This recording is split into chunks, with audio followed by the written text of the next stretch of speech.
Okay, good afternoon and good morning, depending where you are.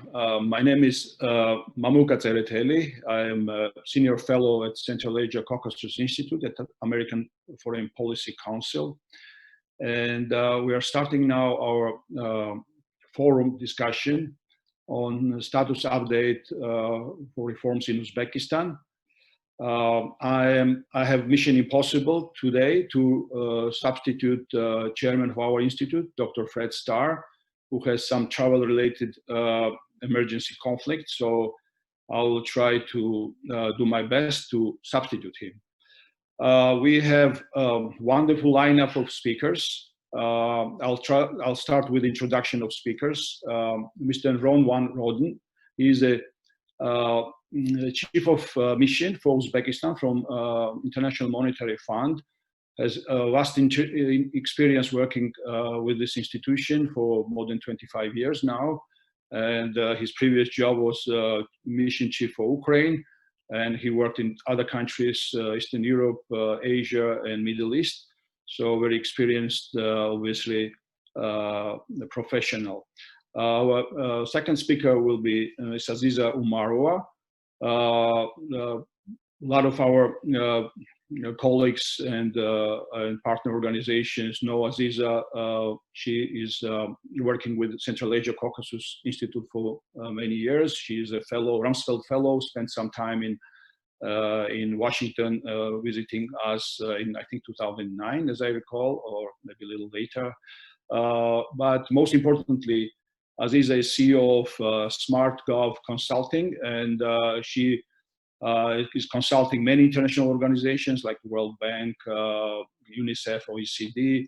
She had professional engagements with UNDP and many other, as I said, international organizations. And we are looking forward to her presentation today. Our next speaker will be Mr. Alexander Gordin, who is a also, I've known Alex for now many years, professional businessman who leads, he's a co-founder and managing partner at Broad Street Capital Group. He does project finance, he does export finance, he does risk mitigation strategies, and brings deals to different countries of the world. And he's also a writer who writes about how to do business in different parts of the world and how to do business with different US institutions. So excellent lineup, as I mentioned. We will cover issues of reforms in Uzbekistan, and we'll do like a snapshot of where things stand in Uzbekistan in terms of reforms.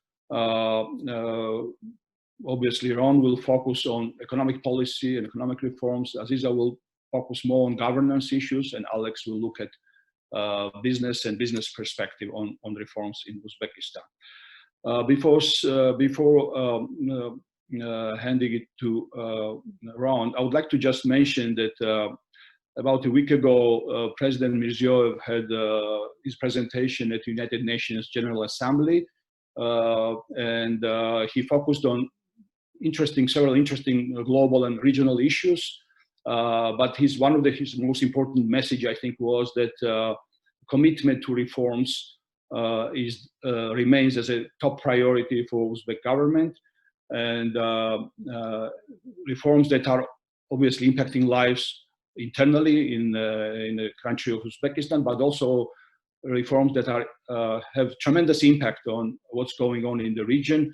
Just interesting fact that he mentioned that in last 4 years, Uzbekistan's trade with neighbors increased fivefold.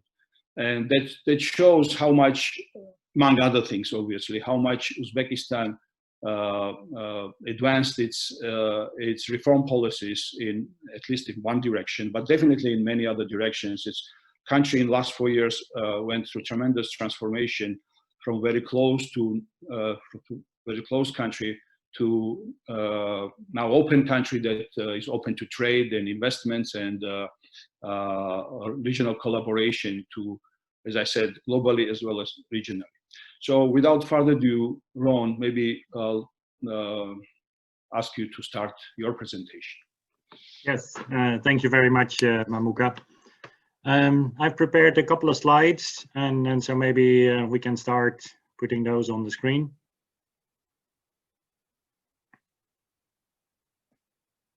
That's the last one. Yep.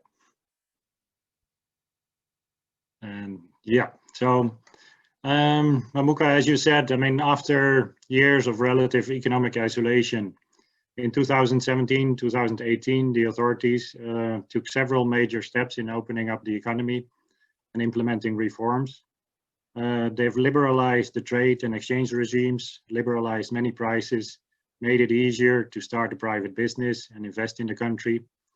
And since then, they have also reformed government operations with increased transparency on the budget, and with Parliament last year approving for the first time the budget. And they also implemented major tax reforms in the last year to reduce taxes on private sector and labor.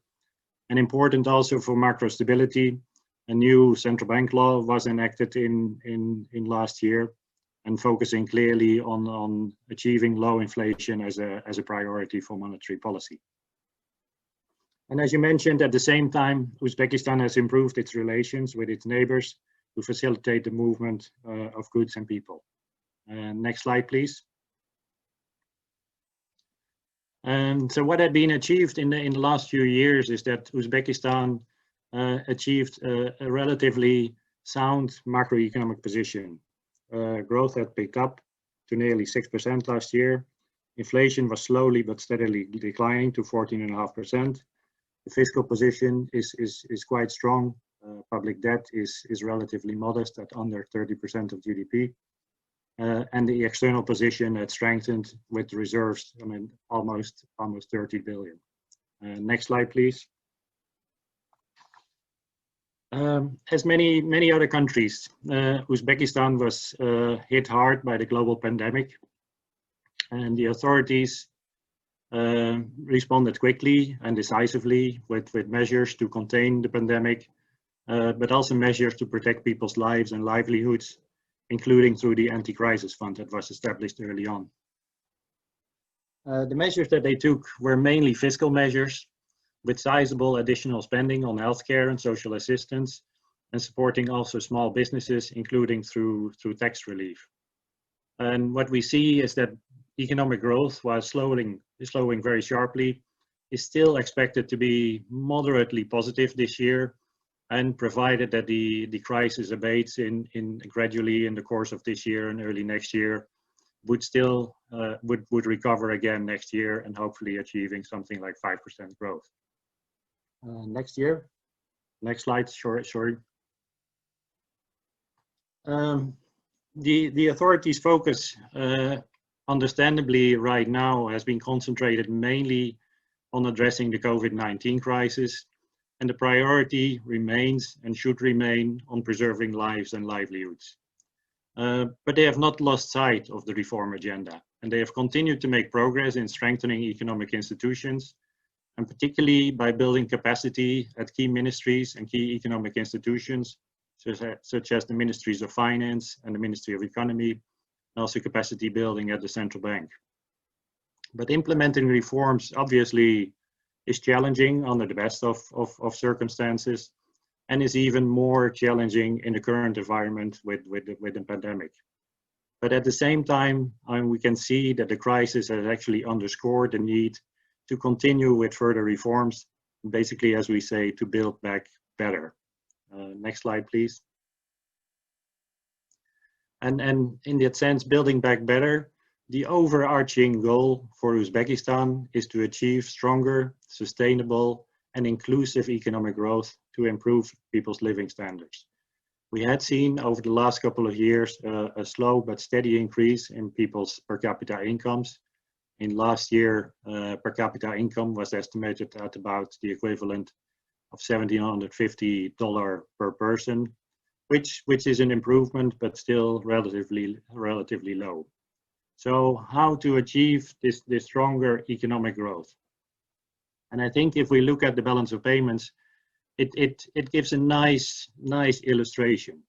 And we see a very sizable trade deficit, with exports still mainly consisting of items such as gas and gold, and with the trade balance partly covered also by another essentially export item, which is the export of labor, with Uzbek workers seeking job opportunities and finding job opportunities abroad and sending sizable remittances back home. But then if we look at what is then still remaining as the current account deficit, and we look at how that is financed, then we see that this is financed mainly by borrowing, by external borrowing, and to a much lesser extent by foreign direct investment. Next slide, please. And so what is needed for Uzbekistan to achieve the stronger and sustainable and inclusive economic growth is higher investment.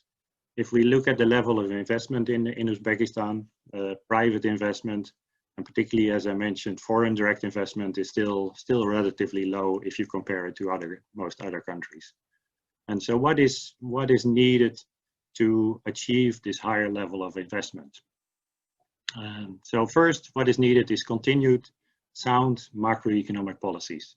So to continue with sound fiscal policies, sound monetary policies, fiscal policy as the crisis hopefully gets behind us, I mean, to gradually, slowly again reduce the fiscal deficit that has emerged this year. Although that will need to be done gradually, I mean, because we don't know how long the crisis is going to take, and probably some more support for the economy and for the Uzbek people will remain needed also in the coming year.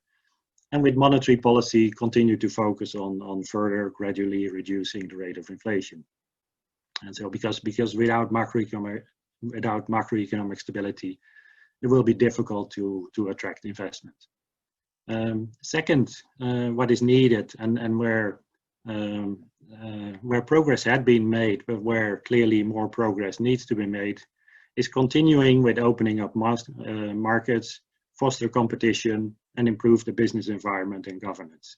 And in that aspect, governance particularly, it was also reassuring last week to hear the president say in New York that the authorities will continue with the reform of the judiciary and tackling corruption, including with the establishment of the new anti-corruption agency. And third, what is needed is a public sector that reduces its own role in the economy.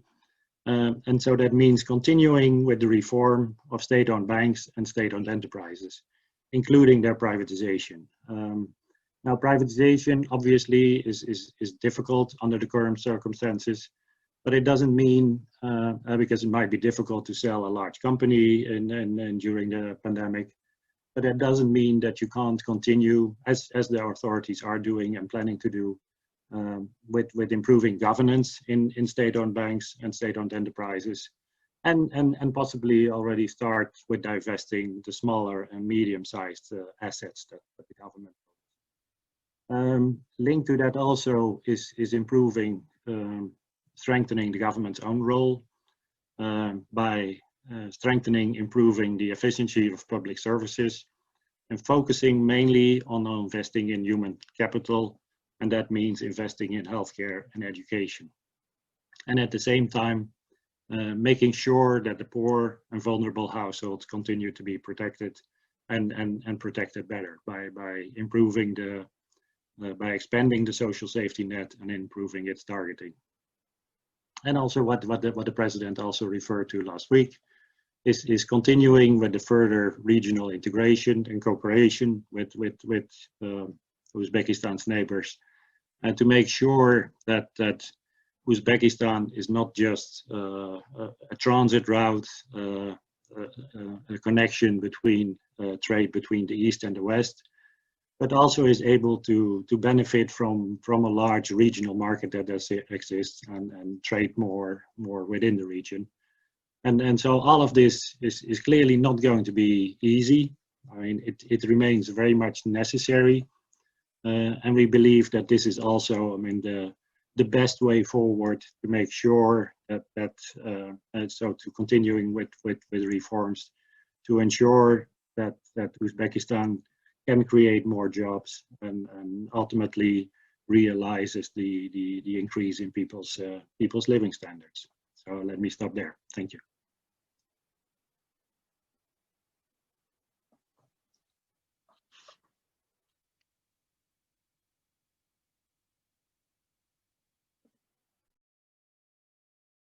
Aziza, I think. Yeah, thank you very much, Mamuka.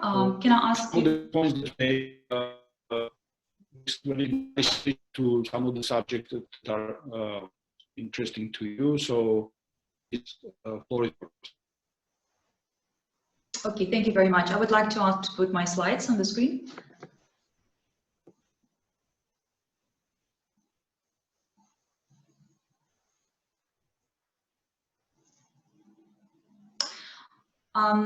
Let me pick on where Ron left. So I think in terms of economic growth, Uzbekistan made a headlines as a new hidden gem. So many newspapers, especially in the West, would cover Uzbekistan in the last 3-4 years. And I think in general, Uzbekistan was seen as a new darling for many organizations, with lots of attention, with lots of hope as well. So in a way, I would try to draw parallels with some balancing act, because Uzbekistan, while not maybe completely transforming itself yet, it was trying to live to some expectations by different organizations. And actually, Uzbekistan has been guided by many advisors, especially in the initial 2 years.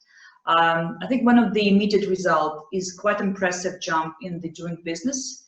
So Uzbekistan climbed to the 69th position, that I think is very good. But I'm here to talk about the governance side of reforms, and I think that will be quite difficult, because while economic-wise we've got something to show, in terms of governance we're still on the way, with some caveats. So I think one of the challenging parts was, in a new Uzbekistan, again, Uzbekistan after September 2016, what is a social contract? Because you can feel that people were expecting that it will be renegotiated. That, of course, would cover the social protection flow, that would cover universality of access to services, that would cover equitable public services as well, especially in the areas outside of Tashkent. And in a way, that's all also about the social cohesion, the fabric in the society. People were expecting to see what would change after the change of regime or the leadership in the country. And the prominency, of course, is in the religion. And I can say that because of a new space for religion in the country, people became much more active in the last 4 years. You can see quite visible, a significant rise and increase in the number of people who are practicing religion more actively, who attend the prayers together. But also I can notice that in a way that's also substitution for some social protection things. For example, people would turn to each other for loans, because for sometimes it's difficult to get the loan from the bank. So they would lend to each other. They would ask for money if there is force majeure, because they sometimes don't know what to go for support. So in a way, the affiliation around religion becomes also self-help groups, especially again in the region of Uzbekistan outside of Tashkent. So that's quite interesting, and it's quite a new thing that in the last 4 years that's became very prominent. Next slide, please.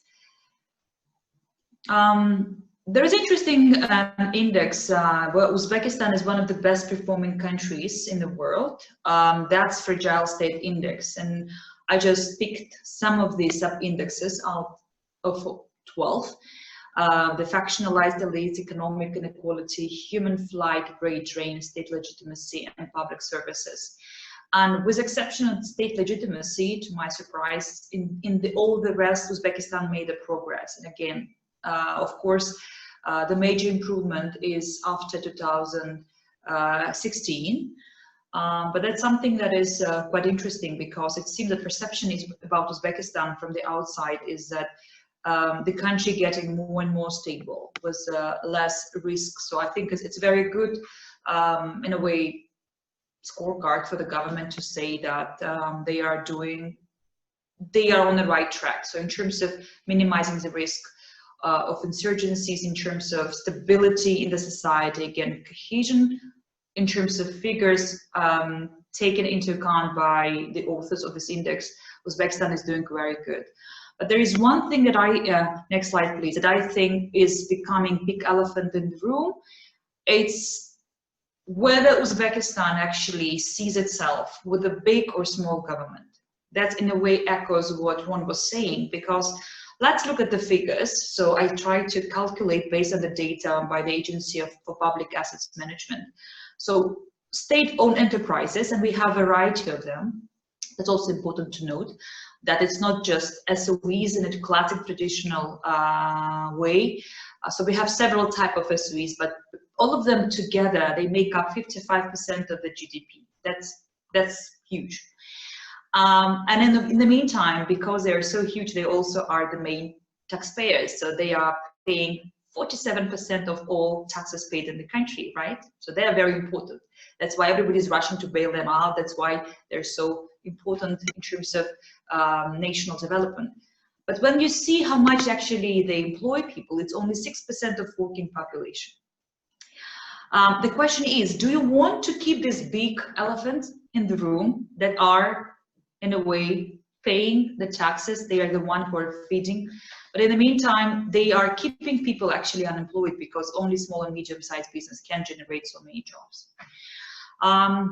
That's a problem. And of course, I think, again, very much sidelining with what Ron said before, it would be important to think about privatization as a necessity. And unfortunately, even though there are so many talks about privatization because of pandemic, but also I think in general because of on other factors, it seems to be quite sluggish process. We are still at the beginning of the road, and of course it's important to ensure transparency of privatization, not to repeat mistakes made some time ago in Kazakhstan and Russia. So the government that would submit its shares in the enterprises, let them be privatized, focus on its core government responsibilities. And again, like anywhere in the world, from Canada to Africa, you would see government working on the infrastructures, strategic planning, and social sectors. That could be one of the ways to keep government smaller while providing space for businesses to flourish. Next slide, please. When we talk about government, governance reforms, it's very important to note that for the first time in the history of Uzbekistan, the public administration reform was admitted as a problem and was prioritized in the National Development Strategy 2017-2021, that I find extremely exciting and useful, because that actually in a way pinpoint the major problem, how decisions are being made, and how system is being structured, whether it enables transformation and reform happen, or it's so hefty, so opaque, and so big that it's impossible sometimes to maneuver and actually, execute reforms. So I think, again, great that it was #1 in the National Development Strategy. There was also a list of different decrees signed on specific areas of admin reform. For example, some of the ministries, they underwent functional reviews, some of them were closed down, some of them were expanded. So there were actually quite rigorous process in the first 2 years in terms of streamlining public service. However, for the time being, it seems to be put on hold. So there is no final light at the end of the tunnel in terms of actually how many institutions the country needs. I calculated in the morning, the last figure is, in Uzbekistan, we have 24 ministries, we have 10 state committees, 5 just committees, for example, Anti-Monopoly Committee is one of those 5, 8 agencies, and even more different centers. So that's quite big, even if you compare with the neighbors, maybe 2 times bigger than the neighbors would have. So the question is, do we want to keep all of them? Do we want to really make them, clump together, or actually if we do privatization of SOEs, if we as a government withdraw from the agriculture, for example, we do land reform, maybe we would not need so many government institutions at all. Next slide, please.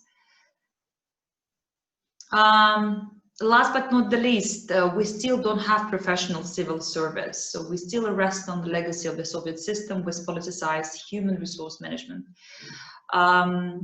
There was no law adopted on civil service. There is no centralized system of recruitment. So basically, as in many countries in the former Soviet Union, and I was part of OECD's assessment on the Istanbul Action Plan Against Corruption, we would actually go to countries like Azerbaijan, Tajikistan, Kyrgyzstan, and assess them. So Uzbekistan still did not have the system in place for different tests, competency-based interview introduced for the civil servants. And it's very important, right? Because when you want to execute reforms, you have to have a personnel that will be capable to comprehend that and then run with that and implement. And we still have, to me, it's still very surprising, but we do have Objektivka. Maybe we are one of the last two countries in the former Soviet Union who still keeps this, together with Turkmenistan most probably. That's a system that was created, of course, in a Soviet system actually in 1935. And we still use that for hiring people in civil service. So in Objektivka, I just posted a picture of that from the Soviet time, but it's almost the same now. You would have the place of birth, and it's mandatory to disclose. Ethnicity, it's mandatory to disclose who you are ethnically. And we have three would be dedicated to relatives of applicant, with the places of birth of every relative, with addresses where they live and the place of work, and if they died, so where they're buried. So this is actually instead of the list of expertise and competencies or professional achievements. There is a couple of decrees introduced last year. I think it's great. The intention is to create professional civil service. Intention is to enable the centralized body, the Agency for Civil Service, to start acting as a professional agency, to hire centrally, to develop competency frameworks, to be able to guide people along the career, to minimize the risk of arbitrary removals, for example. But that's still at the stage again of thinking. We still have to again come up with a law on civil service and change the framework. So for the time being, what we have is again very much legacy of the Soviet time. That actually may explain why some of the reforms can be extremely good in terms of formulating, but when it comes to execution, sometimes things fall through the cracks. Next slide, please. So just to maybe sum up what I was trying to say, I would say that we have to specifically work on three things in governance reforms. First, there is certain fatigue now in Uzbekistan. Again, maybe because of pandemic as well, because government is really working hard to cope with the consequences of pandemic. So there is a need to revitalize reform agenda, to really understand, okay, where we are now, to do stock taking, and just map for ourselves the next 5 years. Because again, first 2 years were extremely productive and very busy, but then the second half of the period, the last 2 years, seems to be slightly different. The second is important, are we big or small government, and what comes with it in terms of social contract versus citizens, what government is supposed to deliver and what it's not doing any longer, but it should be explicitly articulated in terms of the fiscal space, in terms of responsiveness to the needs of people. And that could be partly achieved by streamlining regulatory framework, when again, government would say that they are not supporting government as created association for businesses, where in a way they are still regulating as a Soviet type of ministries for every sector in the economy. It also comes with the SOE reform, the corporate governance in SOE that are still remain because they are strategic, but then the rest should be privatized. So how to privatize, to whom, and what are the gains for society, the bigger outcomes, the bigger gains in the long term from that. And last but not the least, of course, for execution, you need people. And I always refer to Chinese experience. So Deng Xiaoping, after 5 years after he became a leader of the nation and he came up with economic reform, they realized that the biggest reform is red tape and bureaucracy. That's when they said, okay, we have to create a new system for civil service. It was 1985 in China. So perhaps maybe the time come to do the same with Uzbek civil service system, to professionalize, to get proper frameworks for every single step of the civil servant within the system, and ultimately that will lead to reduction of corruption. Thank you very much. That's all from my side. Thank you, Aziza. I think you've raised some very, very interesting questions, and I think we'll try to come back to some of those in our follow-up round. And Alex, floor is yours, please. Mamuka, thank you, and it's a pleasure to be here among such distinguished speaker group.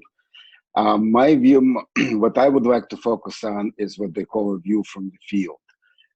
As somebody who's been doing business in Uzbekistan for the last 2.5 years, my first time there was, my first trip there was September of '98. What we try to do, we try to take a pulse of whether reforms are working and whether the situation on the ground allows for certain risk management activities. And what that means, we look in our quest to do certain transactions and then working with clients, we try to take a pulse really beginning from a flight in to the country and then monitoring what's going on the ground, both anecdotally as well as interviewing clients and interviewing and getting the information from the ground. So there's a couple of observations that I would like to share. I returned from Uzbekistan a week ago. I flew there for the first time since the pandemic. I spent a couple of weeks there, and it was very interesting to see what I was there pre-pandemic, of course, and I was there post-pandemic. And I came away with very positive, although as Aziza said, things have been greatly impacted. I came away with a very positive feeling. A couple of things. I felt, my colleagues and I felt very safe in the way the pandemic was handled in the country. Anywhere you went, you had temperature checks, you had disinfectants. I took a train to Bukhara. On the plane, things were orderly, things were calm, and there were enough people undertaking these activities, which was very encouraging. We also observed in Tashkent people out and about, restaurants beginning to fill, wedding halls beginning to function. And although the restrictions are still there, as I said, the pulse of underlying activity post-pandemic led me to believe that what's going on was trending in a positive direction. Most importantly, things like construction, which was booming, absolutely booming in Uzbekistan pre-pandemic, we've seen resume, and we've seen both in Bukhara, in Tashkent, construction continue, which again to us is a very good sign.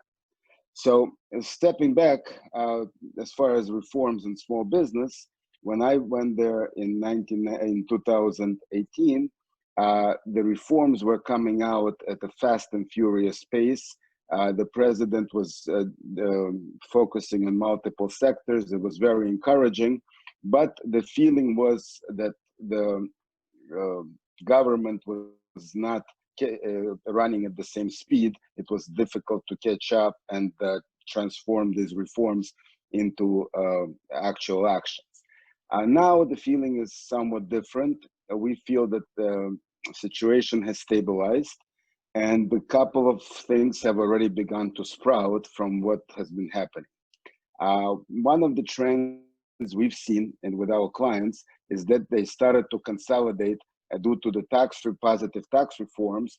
The clients started to consolidate their organizations from multiple small companies, which was the way they were used to working in the past, to a larger entities which would better reflect their true nature, and which would allow them to be more bankable, more accessible, and stronger. So that to us is a clear trend in terms of the certain reforms working in business. Also, another reform would be the tourism sector, which was absolutely booming before the pandemic. Now we're seeing a certain resurgence because of the way the laws have been set up, that the tourism sector is poised to come back. We're doing a financing of a hotel in Bukhara, and I went down there. I've spoken to the folks on the ground.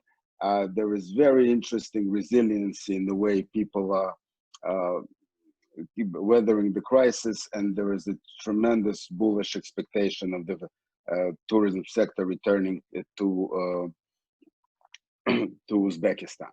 So those are the economic activities which we feel are a direct result of the reforms which have been undertaken.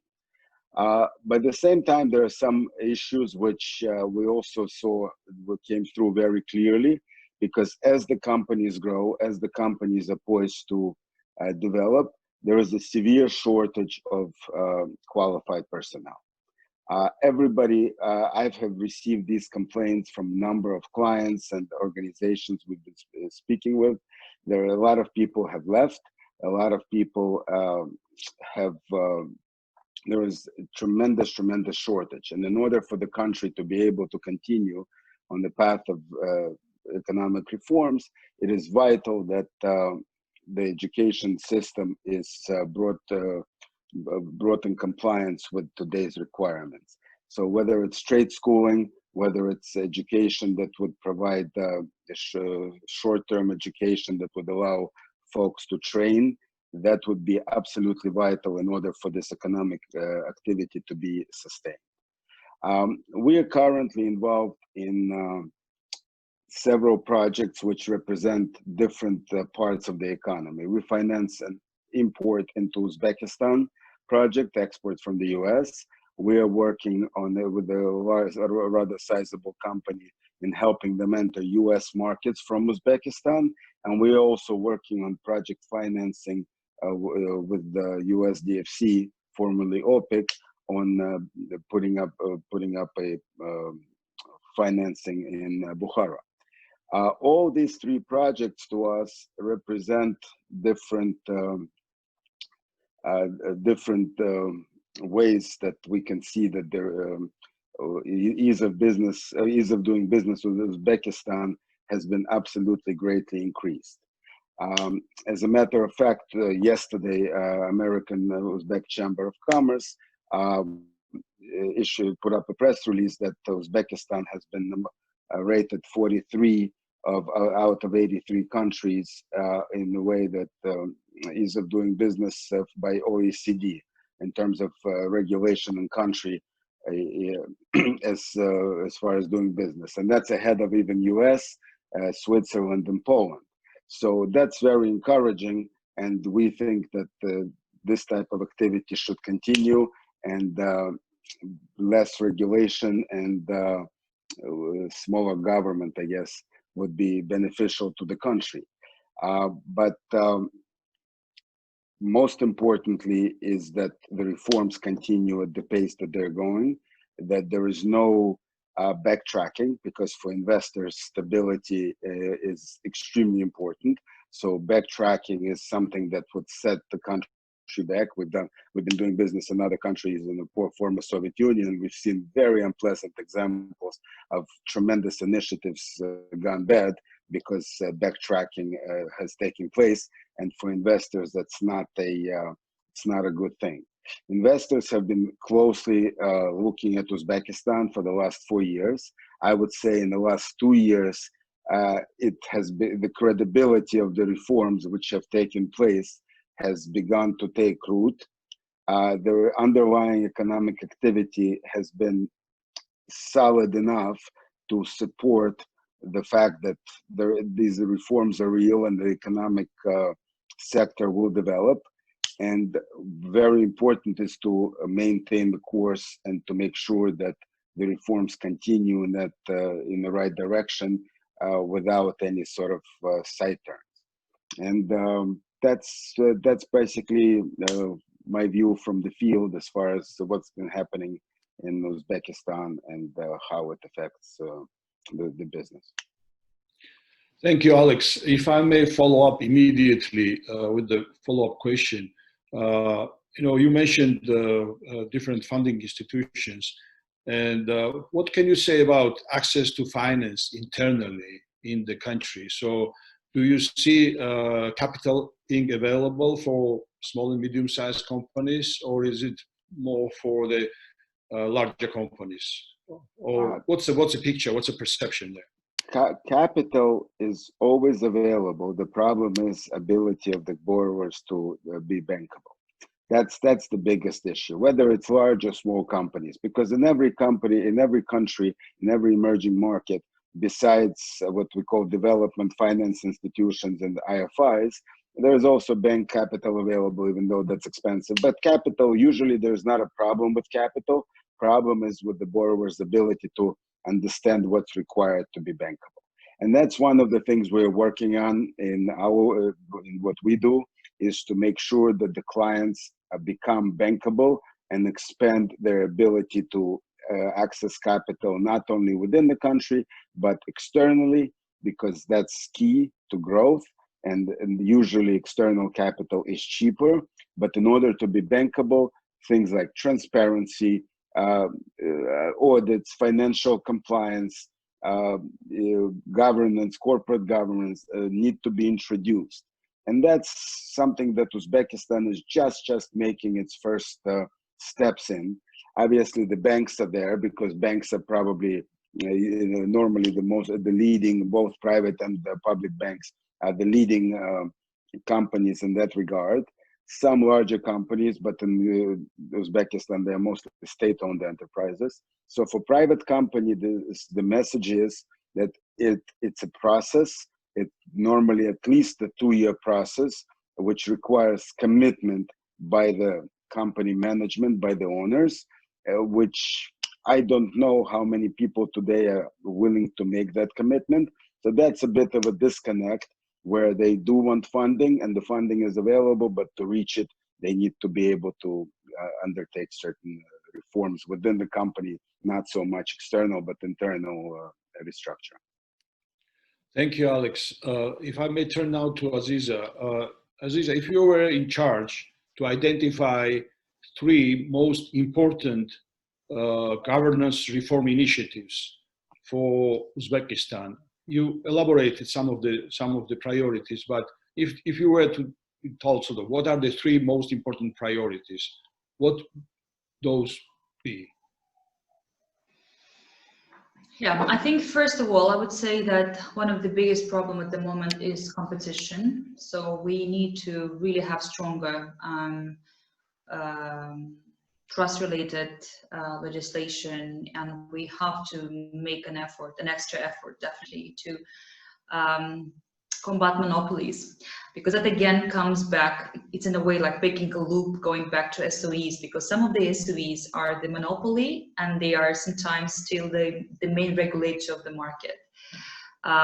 So I was engaged in helping the government to create establishing the Ministry of Transport, but it was very difficult, and I can see how much difficult it was to convince them to create a government regulator that will not be the current, for example, the airline company, again monopoly, or the railroads company that before used to be a regulator for a specific sector of the economy. So that's important in terms of conflict of interest. Number 2, as I mentioned before, and I cannot reiterate enough, I can say 3-4 times, we need a different type of bureaucracy, meaning that the civil service reform is one of the most important reforms that Uzbekistan is yet to undertake, because that will define what type of people are taking decision, how quickly they can learn from best practices from abroad, and how they can execute being guided by results-based management, right? So it's important to move from kind of very wordy, high-level reform agendas towards very specific and boring matrices that will be, you know, having the ultimate goal, what to do, who is responsible, resources, risk logs, you know, everything should be in place. Project management, it's not yet part of the DNA in the government structures. And that's unfortunately in a way put on hold a lot of very good initiatives. That's number two. And number three, I would say that in my view, we have to do something with bridging the gap between the capital and the region. I always compare in my head Uzbekistan to Peru. So meaning that we have, or like in Russia, it's Moscow. So we have quite a vibrant capital. That's important to make development available there in the region. And for that, you have to do infrastructure development. You have to massively invest money in infrastructure, and that will mean restructuring the way the National Wealth Fund, so the Fund for Reconstruction and Development, would allocate its funding. So for the time being, it allocates funding slightly differently from what you can see abroad when they do long-term infrastructure project out of these resources. So that's something that is important for boosting the middle class in Uzbekistan, but also creating more equitable development in the regions of Uzbekistan. That's it. I hope I was clear. Yeah, it was very clear. Thank you for your answer, Ron. I think we had some discussion already. Almost everybody mentioned the importance of FDI, importance of obviously governance and reforms in governance for achieving economic goals. You mentioned structural reforms and FDI as well. There is the issue of obviously a lot of countries in our region, in the region of Central Asia, Caucasus, are facing challenge of unemployment, which has a security, other kind of implications. So what do you think, which reforms, which priority areas could add this issue from your perspective, and what would be your recommendation going forward on this? Yeah, no, thanks, Mamuka. I think that was something that Aziza was mentioning. If you look at the size, the role of the state-owned enterprises in the economy, I mean, they are very large. I mean, account for a large part of GDP, a large part of tax revenues, but not so much in terms of jobs. And of course, Uzbekistan has a large population, a growing population. So what you really need is to encourage the creation of new small and medium-sized private businesses. I mean, that is where the jobs are going to be, and where the jobs are going to come from.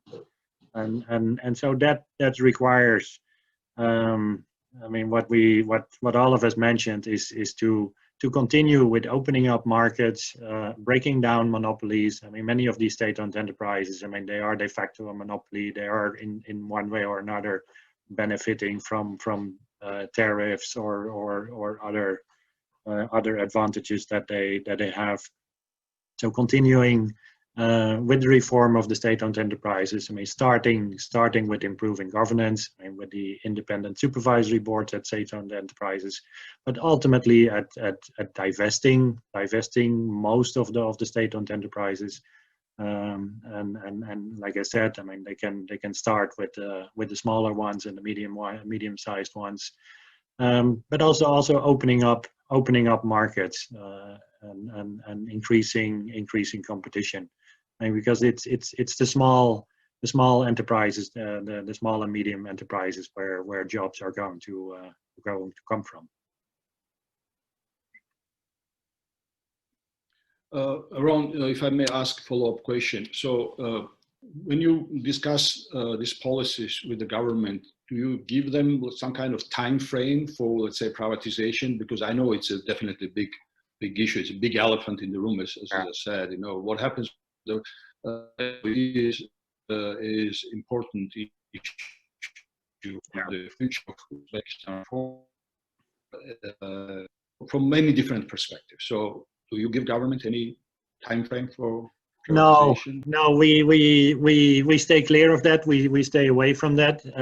Because it's very difficult because you don't know what kind of interest there is, and like I said, particularly under the current circumstances, when you have the pandemic, I mean, selling a large company may be very difficult. So we don't advocate specific timelines. Rather than what we recommend is to actually move forward and to do as quickly as possible, but also do it in a transparent way. I mean, so for large companies, hire reputable advisors. I mean, to make an assessment of the companies, but particularly in the bidding, the processes, that is transparent. That you know who are the ultimate beneficial owners who are buying. I mean, what is going to be the selling price, so that all of that is clear and out in the open. So it's more focusing on the process. And for smaller assets, I mean, you can do it more quickly. I mean, other countries have set up again to do it transparently. Online bidding platforms, same with certain number of requirements in terms of transparency. But to speed up that process, and for the larger ones to do it, to do it in a solid and transparent way. I mean, if we look at many experiences of privatization throughout the region, I mean, things can go badly. So it's to avoid doing that. Thank you, Ron. Aziza, if I may come back to you now. Two quick questions, if you could answer them. One is that, do you see any tangible progress in the public services? Because you know that in some countries, like the relatively speedy reforms, this was an area of initial focus in reforms, because that makes life of the population relatively easier. So that's number one question. The second thing is that you are regional expert as well, and you travel in different countries, not maybe recently, but in general. What is your feeling about perceptions in other countries, in neighboring countries, about Uzbek reforms? Let me start with the second part of your question, because I think that's something that is absolutely stunning. I think Uzbekistan is seen way much more optimistically from the outside in the region. So whenever I travel to Kazakhstan, Kyrgyzstan, Tajikistan, people are fascinated about the reforms. They have definitely very high praises for the leadership of the country. And that's something that I think contributed in general to the fact that Uzbekistan was very quick in mending relationship with the regional partners. So quickly, like in a matter of 1 year, Uzbekistan was able to label visas and open borders. But it's also very much about soft power. So Uzbekistan was closely watched, and I can actually even judge by the number of followers and friends in my Facebook. In the last 2 years, there was a huge jump of Kazakh, for example, and Kyrgyz following Uzbek news, and including Uzbek people who are actually blogging. At the moment, 1/3 of my followers, like out of 20,000 people, actually are Kazakhstan and Kyrgyz citizens. That was quite unusual before. So countries start looking at each other. Uzbekistan definitely was one of the reasons why it happened, but also there is lots of, I think, mythology now also about how things are, and I see lots of promo videos that are shared on the social media platforms of the other countries about Uzbekistan. So I think it's great that we were able now to showcase that we are doing as a country some good stuff, but sometimes I think it's a bit naive as well, because it seems like very, very aggressive promo work, and it's well received by the neighbors. But in terms of tangible progress, yes, I definitely see progress in service delivery, because we've, just like in Georgia, we put prominently Ministry of Justice at the center of service delivery. So they actually also went to Georgia a couple of times to look at the experience, and I was helping them in one of the trips to get in touch with the colleagues in Georgia. So it's now also very famous as one-stop shops that government is trying to put under one roof different service providers. Definitely there is a very good trend in terms of paper services, administrative services. But as I mentioned before, when it comes to the communal services, public service in terms of utilities and others, we still have to do reforms because that requires very painful structured reform, tariff reform, as well as investment in the hard infrastructure. That is impossible without PPPs, but PPPs will come only when there is assurances for the rights of investors. And that's something that requires transparency. So again, we go in circle, we come back to transparency and the risk of corruption. So it really takes time to sort it out. So I definitely see improvement in terms of administrative services, different type of permits, licensing is great, it's getting much better than before. However, utilities remain a challenge. Great, thank you. Alex, maybe this will be the last question, very briefly. If you could tell us, you mentioned issue with bankable projects. And if you could tell me sort of, do you see solution of this problem? I'm sure there are good projects, but they are not presenting them probably in a financially sound and commercially viable way. Do you see any role for, let's say, I don't know, developmental organizations, whether it's, you know, EBRD and IFC and others, to help maybe in forming these business plans, viable business plans, and help entrepreneurs to transform their ideas into bankable projects? Or where you see the solution? The solution is actually one step before the developmental institutions, because the problem is not so much the business plans. The business plans seem to be sound, the opportunities are there. It's important to educate the business owners that they need to undertake certain restructuring within the companies in order to conform to the needs of the international institutions. So the same way that people learn about going into Western colleges or other targets which require a certain systematic approach, it's vital that there is a education and a willingness. The most important is willingness by the owners, because they're used to working in the shadows. They're used to working with smaller companies and to try to be under the radar because of the fear from the past of state knowing too much and absorbing. This is going back even to the Soviet times. It's very important that they realize that in order for them to succeed, they need to rethink how they structure their business, and they need to undertake that systematic approach of putting in certain compliance, certain procedures, anti-corruption, financial controls, and others, and that will take some time. We are working with some who are progressive. That we believe that this will be led by example, because in Uzbekistan, it's a very tightly knit country and people know things. So once couple of pioneers undergo this, we believe it will be easier. But that's before they even get to the financial institutions, because to get to the financial institutions, the company already has to be in certain shape, and maybe not in as good a shape as it would be going to capital markets, for instance. So there is some room where development institutions have that tolerance, but there's still ways to go in order to even get to the IFIs. That's why IFIs are looking for projects, money is available, but not a lot of traction because their companies are not ready.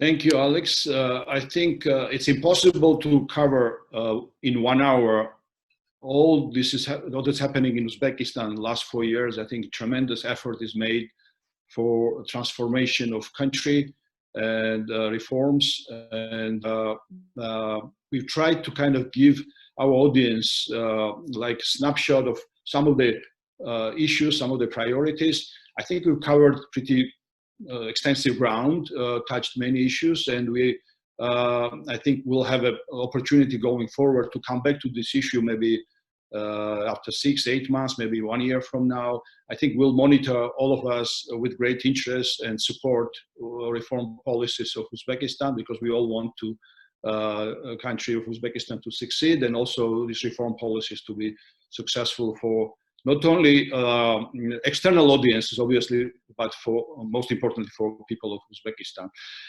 Final announcement: we'll have 3 events coming in October: October 14th, October 16th, and October 23. There are multiple events focused on U.S. policy in Central Asia, with high-level U.S. government official, funding opportunities and capital market development in Central Asia, in partnership with CAMCAR initiative, and some another interesting initiative that which is called Blue Dot Network, will try to address how Central Asia and Caucasus fits into this initiative. So I would like to thank all our speakers for their contribution to this discussion today. I greatly appreciate your insights and your knowledge. And with your permission, we would keep commitment from you that you will join us in the future as well to have this follow-up conversation. So thank you all. Thanks to the audience. And this is Central Asia-Caucasus Institute at the American Foreign Policy Council, concluding its forum discussion on status update on reforms in Uzbekistan. Thank you all.